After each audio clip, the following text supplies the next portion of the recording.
Hello again, Internet. How are you doing today? Welcome back to another episode of Renegades React. Today we have people have been asking for this. Yeah, and it's been out for a month now, and yeah, we're sorry we didn't get to it sooner. Yeah, it's a little movie called Sausage Party, which I don't know what's going on there. The innuendo alone, just from that title, it throws up red flags in my head, and not only that, but official red band trailer. This is a trailer that by itself is rated R. Okay. So, okay. I don't know what to expect. Yeah, I don't either. I'm scared, but at the same time, I cannot bring myself to not watch this. I mean, for the fans, Nate. For the fans. For the fans. So, I was going to say that like the fans on the computer? Not like the fans that Caleb was holding up. Right there. All right, the one Caleb holds up. Yeah, let's do it. Okay, let's get it done. Let's do it. Go.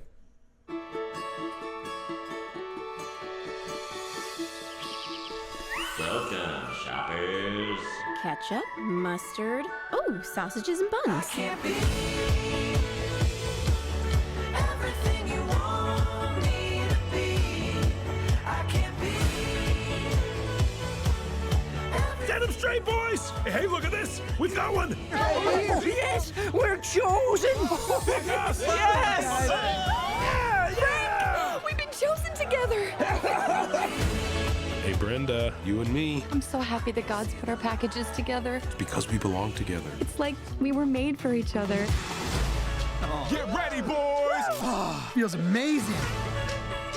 Oh yes, I'm the first to enter eternity. Oh, potato, way to go, buddy! The pipes are coming. Oh, Jesus, fuck! Oh, gummy spin! She's peeling me fucking stuff! Fuck!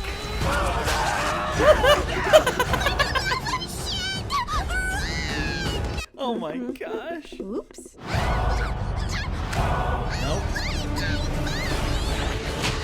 Oh god. They're eating children! Fucking children! Jeez.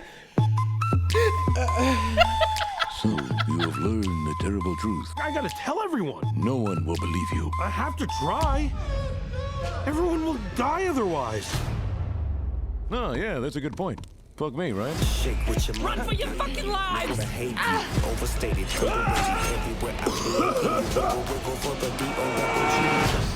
Once you see that shit, Really? it'll fuck you up for life. Good luck. Have fun.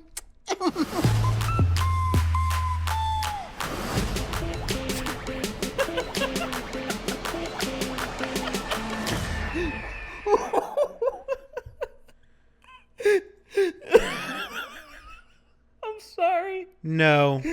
Holy hell. No. I'm sorry. No. The premise for this movie, like, who signed off on this? Who thought this was a good idea?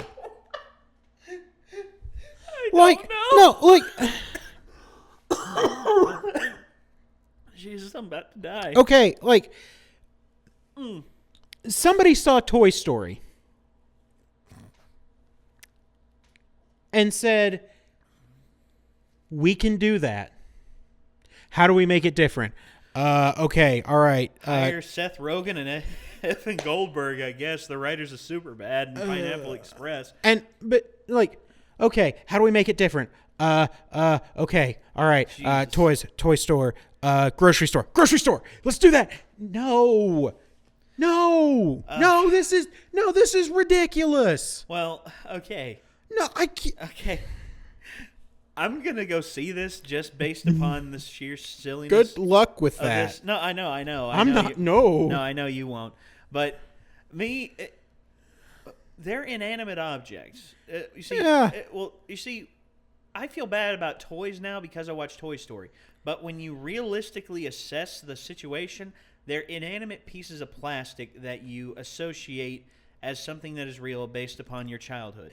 But Now, it's also not something that's designed to be destroyed and converted into energy for us to live. yeah, this right here, you see.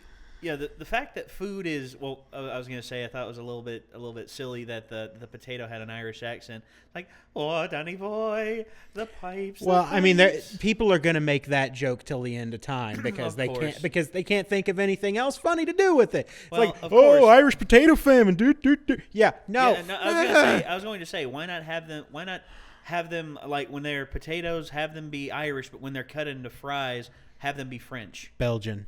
French fries are from Belgium. I know. But they call them French anyway. I know, because, but Belgian fries sound weird, whereas French fries, where it's alliteration, it's easier. okay, there is one saving grace here, What's and that? yet it's not going to do enough good. This movie has an R rating. Yes. That is not that's not going to stop people from taking their children to see this. Children who, when they saw Toy Story, they're like, they have to be very careful with their toys. They're not going to eat after they see this. I'm gonna eat. I was going to say I saw Temple Grandin, and I went out right after and I ate a burger. You know why? Because the truth is, I'm not one of those horrible people that mistreats animals. Well, no, that's not what I'm saying. I'm saying kids who are impressionable, who are going to become invested in the characters, are going to say, I can't eat. And people will take their children to see it. Like, when I went and saw Deadpool, there were children in that theater. There did not need to be children in that theater. There didn't. I mean, honestly, I was going to say, hire a babysitter, guys. I mean, honestly, it's an R-rated film. Well, I mean, okay, here's the thing. With all the nastiness to go with it. It's like, just because this is a movie of a certain genre, superhero movie or animated movie, does not mean that it's child friendly. Yeah. Well, no, it's not. Well, it's just like people. It's just like people are so silly nowadays. I guarantee you, there are going to be people who are like, "I'm so offended that this movie had such foul language and everything." It's just like, it's rated R. It's put right there on the poster. It's put before every movie trailer that came out, and it is told to you on the freaking prompter when you go in to watch the movie. It is rated R. Why would you take your kids to see an R-rated film? I mean, honestly, especially if they're young and impressionable, and you don't want them to see that stuff, and they actually need to be older to understand it. I mean, even beyond that, stupidity. Like, all right, there's the issue of people taking their kids to see this movie. There's also the bigger issue of, how did this get made? Well, I was going to say, when you have the amount of clout under you, like Seth Rogen, debatable, but continue. He is a comedy powerhouse when it comes to making comedy movies that are successful. I mean, honestly, Neighbors, the one movie that didn't get to theaters, the Interview, and they felt like, well, when Sony pulled that from theaters because of the threats, they felt, I mean, Seth Rogen tore them a new one, and rightfully so, because why should you censor yourself? Why should you censor yourself against something like that? I mean, honestly, it's freedom of speech. That's a whole thing. Yeah. The fact I think that happened, and the fact that he has so much clout as a comedic writer and director as well, because he directed Pineapple Express with Evan Goldberg, and he's one of the best comedy writers in Hollywood in terms of success and everything. I mean, but success does not mean good. Well, in Hollywood it does, man. That's unfortunate. No, that is unfortunate. Because this is. I was going to say one of my favorite films of the last few years, Hugo, which to me is like one of the best movies that shows the love of film and the love of the art of film and everything. Hugo Cabret was one of the best films ever, but was it successful at the box office? No. I mean, that's just like Kung Fu Panda 2. Kung Fu Panda 2, also another great film that was done by DreamWorks, but because it came out the same weekend as The Hangover 2, which is a dead rehash of its original. Yep. I mean, it didn't do as good, and I hate that. And like Pacific Rim, which was an excellent movie. Yes, but because it didn't do well enough. It did well enough when it got on DVD and everything. And everyone saw how it's just like my cousin Jack. I mean, that movie is amazing. Yes, it is. And Guillermo del Toro was robbed because, Pacific Rim 2 is proceeding without Guillermo del Toro. And I'm like, can you even really call it Pacific Rim 2 then? Well, because I don't think you can. If he's producing it, I don't think he's involved at all. No. Well, if he was producing it in some way, yeah, I think you could still say it is officially. I mean, if he was Pacific involved Rim in some way, sure, yeah, yes. But like this is. I was going to say if I had a studio and control, like honestly, if I was awarded $50 billion right now to do with whatever the hell I wanted to, by some miracle, like a relative, like Bill Gates and I are related somehow, and he got so pissed off at his wife and kids that he was just like, I'm going to give it all to this guy. Please note, Nate and Bill Gates are not related. No, we're not related at all. Or are we? Genghis Khan. You're not. I mean, Genghis Khan.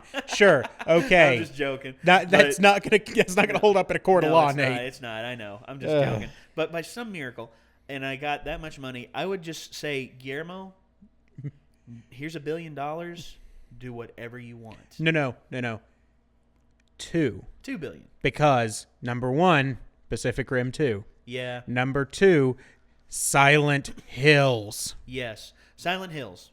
Okay. I would buy, buy the rights out from under Konami, and we would produce that game ourselves. We would take the pretty much 80% of the finished product, and we would do it ourselves. And it's just like, all right, guys, Konami, make the best game. Make Chungai Supremes. Oh my! I mean, like, all right, what they've done to what they did to Guillermo del Toro, what they did to Hideo friggin' Kojima. Yeah, and I'm glad Kojima is with Sony now. He's with Sony, where I think he should have been for the longest time. Yeah. I mean, because Sony, they're going to give him free reign to do whatever the hell he wants, which is good because he's proven he can do good stuff. Yeah, I mean, honestly, you give him free reign to do whatever the hell he wants, he will give you gold. Yep. I mean, honestly, PT was one of my favorite. I mean, honestly, it was a gaming experience unto itself. That in and of itself was absolutely brilliant, and I can only imagine what the full game would have been. And a full game based around that? Are you shitting me? How good would that have been? Yeah. And then Konami all of a sudden is just like, oh no, we're not doing this anymore. Yeah. Because we hate money. Yeah, and we hate money, and we hate we hate our fans. Yep. And instead, we're just going to switch over to mobile games and pretty much become cancerous. I mean, anyway, that's. But this movie looks ridiculous, and it does. No, like I'll all right, watch it. That's me though. Like, okay, if this movie, like, if people that I was in a room with. Like, if people saw this movie come on TV and they said, oh, I want to watch this, I would be like, all right, whatever. I'm going to sit over here. I might pay attention to this movie, but I have no interest in doing so. Like, I wouldn't even go that far. Well, this looks absolutely terrible. Well, that for me, if I watch it and it's so bad that it's good, kind of like The Room, I won't be disappointed. All right. Okay, I'd like to point out we've just now compared this movie to The Room. Well, which is actually pretty close to how I feel about it. Just terrible. In terms of movie setup and everything, this is crazy. This is silly and it's stupid. But does it have the potential possibility to knock it out of the park? Look, any film does. Any film out there has I mean, honestly, people wrote off Shawshank Redemption because it came out the same year as Pulp Fiction and The Lion King and all that. And now it's revered even higher now than any other film in history. I mean, honestly, on IMDb, it is number 1 in terms of in terms of reviews. I have every doubt in my mind that this can do anything to the quality, like to that level of quality. Anything to a level of quality that's. Well, I think that as well. It's just I'm gonna watch it because it's a silly setup and everything. And honestly, when are you ever going to see an R-rated animated movie with CG? I mean, honestly, which is mostly dead. It's just like whereas Deadpool broke the standard for comic book movies, because from now on, all studios are going to assess, should this be rated R or should this not? Yeah. Every studio from here until the end of time now, when they make a superhero movie, can this be rated R or not? I thought Kick-Ass was going to be the one to break the mold, but no, it was Deadpool. It had to be Deadpool. Yeah. And Sausage Party may very well do the same thing with animated films. I mean, because here's the thing. People forget, like, back in the 70s, there were some risque animated films, like Ralph Bakshi's work. I mean, honestly, I've seen several of Ralph Bakshi's films, and they're crazy. They're absolutely batshit crazy. And when studios started to step in and say, oh, no, animated films, they only have to be for kids, and they gave Cool World and a PG-13 rating instead of an R rating, which he wanted really hard, he quit after that. He quit the industry because he realized where animation was going, that it was going to start swaying towards kids. And now we may be on the backswing here where it starts swinging back the other direction. Yeah, even if we are in that direction, this is not in the good part of the backswing. Okay, so like that remains to be seen. All right, sure. This thing can have all the chances it wants. I'm not getting involved. Like, other people, whatever. I don't want to see this movie at all. All right. So I'll watch it. He won't be there. Yeah. But that's fine. Hey, that's his choice. I mean, it's on him. It's all him. I mean, I'm not going to force him to watch something he doesn't want to watch, and you guys shouldn't berate him for having an opinion. And I'm not going to sit here and say, don't go watch this movie. No, watch it if you want to. Yeah, watch it if you want to. But I don't just expect him to have a full in-depth review of it. No, because yeah, okay. This is the dumbest thing I've seen in a long time. All right, so guys, thank you all for tuning into this. What did you think of Sausage Party trailer? I mean, honestly, let us know down in the comments below. Also, check out the description in the original, or the description for the original video. Also, let us know what you think. Let us know what you think of this. Do you agree with me? Do you agree with Ben? I mean, it's really on the fence. Just up to you guys. Keep the discussion civil. That's all we ask. Keep the discussion civil. Be nice. Yeah. Okay, I can't really say be nice. This is the internet after all. But be civil. Okay. Yeah. No, I'll just leave it at that. Yeah. So, guys, thank you once again for tuning in. Until next time, we will see you later. Peace out.